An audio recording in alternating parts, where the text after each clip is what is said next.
পাই গো,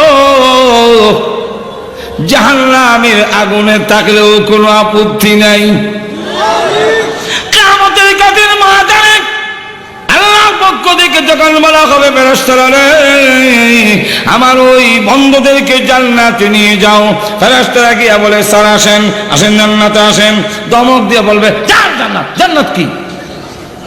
জান্নাত বুঝি না, আর জান্নাত দেবেন না? বলেন না, আমি জান্নাত পাওয়ার জন্য ইবাদত করি নাই, জান্নাতের আঙ্গুরের জন্য ইবাদত করি নাই, জান্নাতের হুরপুরের জন্য করি নাই। আগে জবাব দাও আমার মাওলা কোথায় আছে? সুবহানাল্লাহ বলবেন না, বলছি না যে আগে এগুলো আমরা বুঝবই না। আল্লাহর ওলিরা ডাক দিয়া বলে ফেরেশতারা রে আগে জবাব দাও মাওলা কোথায় আছে, আমার আল্লাহ কোথায় আছে? জান্নাতের ভিতরে না যাওয়া পর্যন্ত আল্লাহর সাক্ষাৎ হবে না, মুলাকাত হবে না। যদি আল্লাহ দেখতে হয় তাহলে জান্নাতে যেতে হবে। তখন তারা বলবেন ঠিক আছে, জান্নাতে গেলে যদি আমার আল্লাহ দেখা যায়, আমার মাওলা পাওয়া যায়, ওই জান্নাতে আমি যাইতে রাজি আছি। আরেক দল হলো মুসলমানের যে ছোট ছোট বাচ্চারা মারা যায়, মারা যাওয়ার পরে যদি আলহামদুলিল্লাহ বলে সবর করতে পারে, চোখের পানি তো আসবেই, কিন্তু সবর করবে, আজরাইলকে আল্লাহকে দোষারোপ করবে না।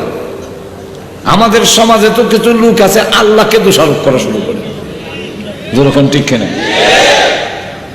আল্লাহকে দোষারোপ করে কি? এটা হইল মুসলমানের বাচ্চাগুলো যে মারা যায়, অনেকে কিন্তু দোষারোপ করে ও আল্লাহ ও মুখের যে 7টা ছেলে একটা ছেলেও নিছ না, সারা আসমানে আমার একসান কেমনে নীল হলো, আমার বুঝি নরম পাইছ। নাউযুবিল্লাহি মিন যালিক। সবর যদি করতে পারে আলহামদুলিল্লাহ বলে, সঙ্গে সঙ্গে আল্লাহ জিজ্ঞাসা করেন ও ফেরেশতারা আমার বান্দা কি বলেছে? আলহামদুলিল্লাহ। যেই মাত্র আলহামদুলিল্লাহ বলছে, আপনার ছোট বাচ্চা যে মারা গেছিল কিয়ামতের মাঠে, আল্লাহ তখন বলবে ছোট ছোট বাচ্চারা যাও জান্নাতে, বিনা হিসাবে জান্নাত।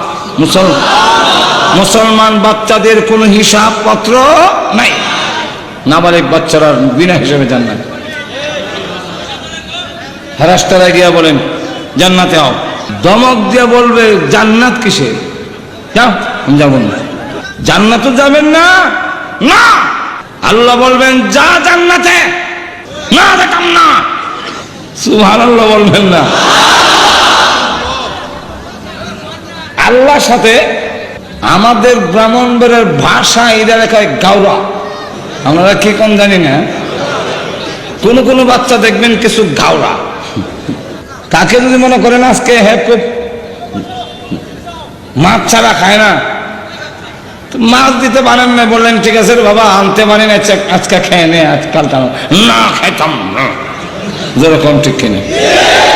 এমন কিছু গাওরা আছে না, আল্লাহর সাথে গাওরামি শুরু করে। বুখারীর সহিহ হাদিস। তখন বাচ্চা আল্লাহ ডাক দেয়া বলবেন, এটা আমি বাংলা মানে এটা তর্জমা করছি গাওরা। আল্লাহ ডাক দেয়া বলবেন হে আল্লাহর সাথে ঝগড়াকারী সন্তান, কিসের জন্য যাস না বল? বলে আমার আব্বাকে আম্মাকে জান্নাতে না দিলে আমি জান্নাতে যাব না।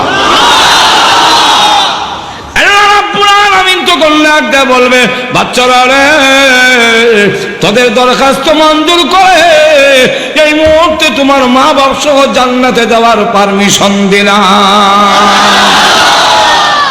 যাও জান্নাতে। যাই হোক, জান্নাতের ভিতরে আল্লাহ বলবেন কোনটা বাকি রয়েছে? আল্লাহ ওলামায়ে